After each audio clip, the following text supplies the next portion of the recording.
African Freedom Channel. À vous tous, hommes et femmes qui aimez la paix et la justice à travers le monde, à vous tous qui partagez les souffrances et les méfaits de la domination, de l'impérialisme avec le peuple africain et en particulier avec le peuple congolais, trouvez ici une plateforme d'expression et de lutte. Partagez notre vidéo et abonnez-vous massivement. La République démocratique du Congo est le BRICS.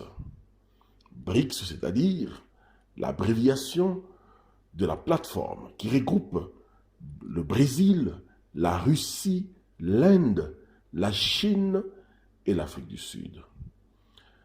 Notre topic est la raison des rapprochements entre la République démocratique du Congo et la Chine.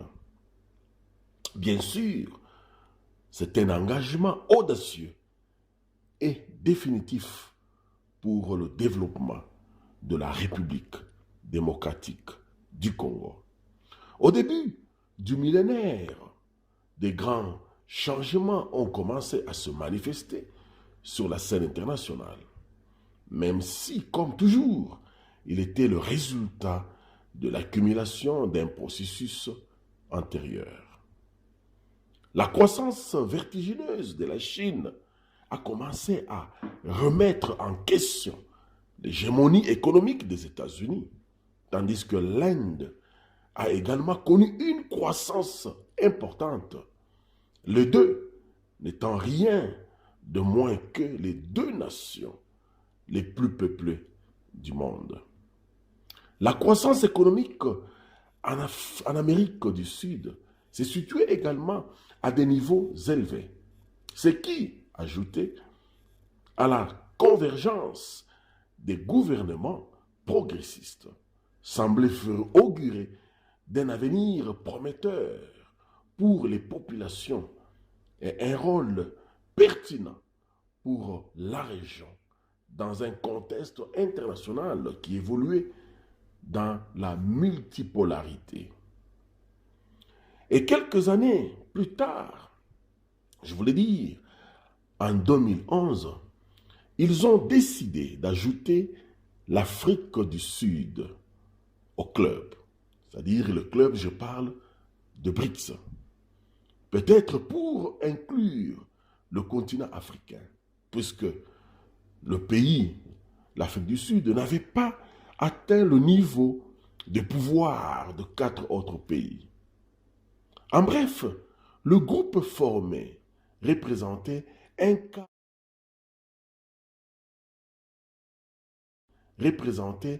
quart de toute l'économie mondiale, c'est-à-dire 40% de sa population et plus d'un quart de la planète, si bien que tous les accords conclus et les décisions prises devraient avoir un grand poids sur la scène internationale.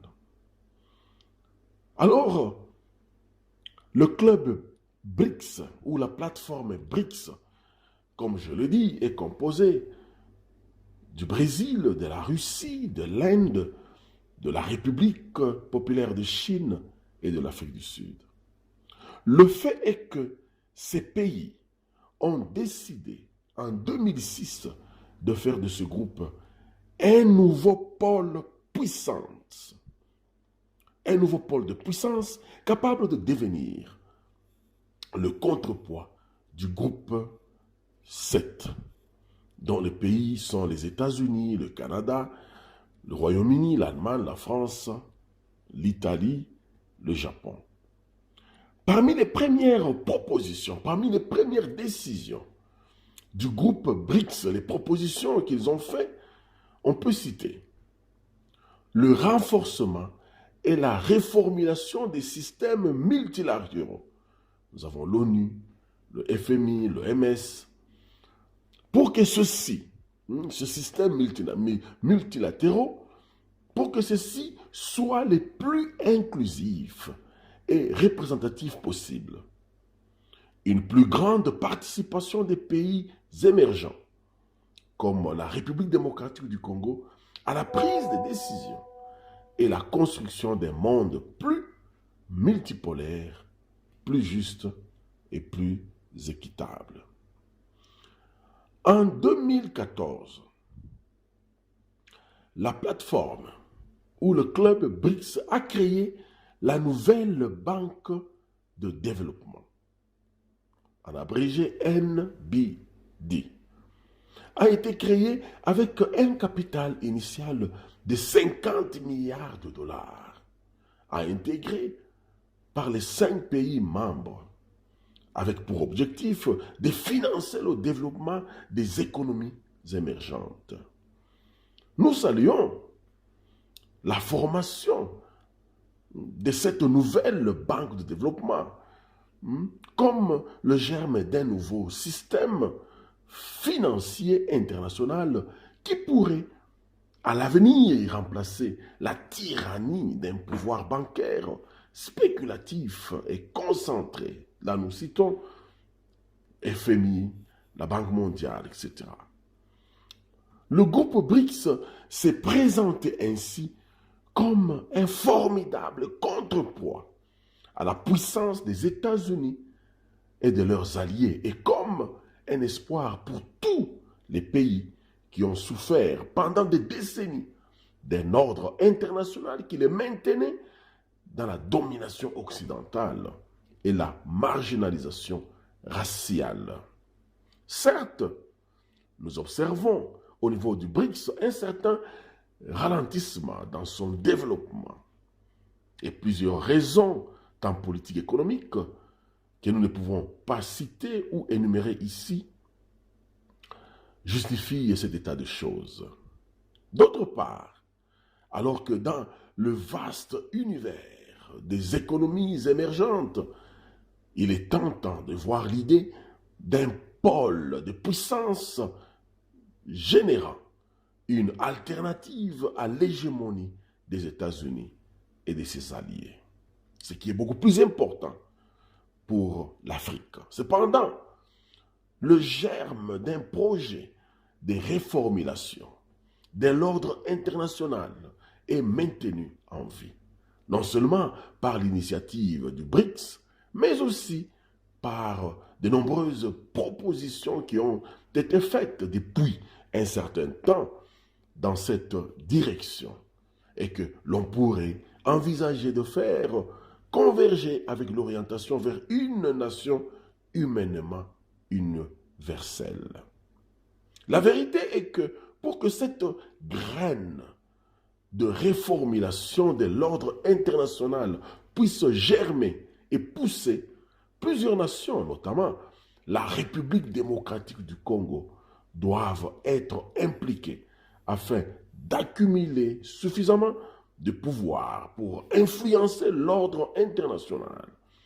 Et en ce sens, les BRICS sont un bon point de départ pour continuer à aller de l'avant. Il faudra peut-être redonner du sens au projet, non plus comme une locomotive qui tracte et oriente les économies émergentes, mais aussi comme les BRICS qui renforcent les fondations d'un édifice qui continue à se construire avec la participation de nombreux autres pays. Par conséquent, les portes sont grandement ouvertes pour un pays solution comme la République démocratique du Congo au sein du BRICS. C'est ainsi que la République démocratique du Congo peut trouver une place de choix au sein de cette organisation, club, famille que nous appelons BRICS, en tant que pays solution. Le rapprochement entre la République démocratique du Congo et la République populaire de Chine, future puissance économique mondiale, en dit plus. Vous vous rappelez de la visite médiatique et médiatisée du président Félix-Antoine Tshisekedi en Chine. La République démocratique du Congo peut avoir de relations privilégiées avec tous les pays du BRICS et par conséquent, son économie et sa puissance militaire seront renforcées. Celle-ci est une bonne opportunité pour la République démocratique du Congo, car les représentants de BRICS non seulement se rencontrent régulièrement dans des instances internationales existantes, mais ont aussi créé des opportunités de rencontres et de coopérations internationales institutionnalisées, comme par exemple les sommets annuels, celui qui va se tenir bientôt en Afrique du Sud au mois d'août ici. Nous avons les conférences des ministres, les conférences des représentants de la société nationale, les conférences des chambres de commerce, les conférences des institutions de recherche, les conférences des dirigeants de la jeunesse, des réunions, des groupes de travail de toutes sortes. Rien à craindre, car les pays qui composent les BRICS n'ont ni lien historique, je parle de la colonisation ou de l'influence impérialiste, ni affinité idéologique, et se situent à des places très différentes sur la chaîne des productions mondiales. La formation du groupe BRICS ressemble beaucoup à une histoire surréaliste. Par conséquent, les BRICS est un regroupement de quelques pays au taux de croissance économique important et qui ont décidé à se rassembler pour former ce qu'on appelle aujourd'hui une communauté de destin. Et nous souhaitons que la République démocratique du Congo fasse partie de cette communauté de destin. La République démocratique du Congo aura sûrement un destin glorieux au sein de BRICS. Son problème de sécurité sera résolu et son rapprochement au G7 sera effectif. Le débat est lancé et la République démocratique du Congo doit s'affirmer comme un pays indépendant.